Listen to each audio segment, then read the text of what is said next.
एक बार दो सुंदर चिड़ियाएं एक पेड़ पर बैठी बातें कर रही थी।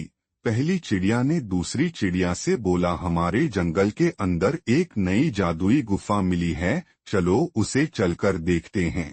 रास्ते में उन्हें एक तोता मिला। तोते ने पूछा, बहन तुम दोनों कहाँ जा रही हो? चिड़िया ने कहा, हम जंगल में नई जादुई गुफा को देखने जा रही हैं। तोता बोला, उस गुफा में मत जाओ, वहाँ एक भूत रहता है जो जानवरों को खा जाता है। यह कहकर दोनों चिड़िया वहाँ से उड़ी और गुफा की तरफ चल दी। यह सुनकर पहली चिड़िया डर गई और दूसरी चिड़िया से बोली, बहन मुझे वहाँ नहीं जाना, मुझे अब डर लग रहा है। यह सुनकर दूसरी चिड़िया ने कहा, डर मत बहन, ऐसा कुछ नहीं है। यह कहकर वो दोनों गुफा की तरफ चल दी और जैसे ही वो गुफा के पास पहुंची तो उन्हें गुफा से एक पपीकी की दर्द भरी आवाज आ रही थी। यह सुनकर दोनों चिड़ियाएं डर गई और गुफा के पास ही बैठ गई। दोनों चिड़ियाएं आपस में बात करने लगी कि इस गुफा से पप्पी की आवाज क्यों आ रही है।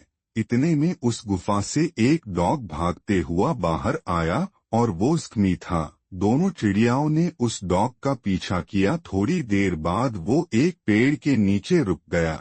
एक चिड़िया ने उसे पूछा कि भैया क्या हुआ, आपके कैसे लगी और वो गुफा के अंदर से आवाजें किसकी आ रही थी? डॉग ने कहा, उस गुफा में एक भूत है और उसने मेरे पपी को पकड़ लिया और मैं उसे बचाने के लिए गुफा में गया था और उस भूत ने मेरे ऊपर हमला किया जिस मेरे भी लग गई। एक चिड़िया उसे बोली, मैं जादूगर भालू को जानती हूँ, वो आपकी मदद कर सकते हैं।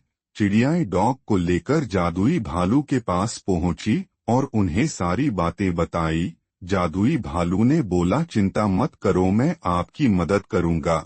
भालू ने जादू से खुद को डॉग बना लिया और गुफा के अंदर गया। गुफा के अंदर उसने देखा कि वाहन एक सुंदर पप्पी देखा जो बेचारा एक बॉक्स में बंद था। जैसे ही जादुई भालू उसके पास गया, भूत वहां पर आ गया और उन दोनों की लड़ाई हो गई। दोनों अपने अपने जादू से लड़ते रहे। लास्ट में जादूगर भालू ने अपना सबसे खतरनाक जादू उसे किया और भूत को गायब कर दिया। फिर उसने उस पपी को बाहर निकाला और उसे डॉग के पास ले गया। डॉग और पप्पी दोनों ने भालू को थैंक यू कहा।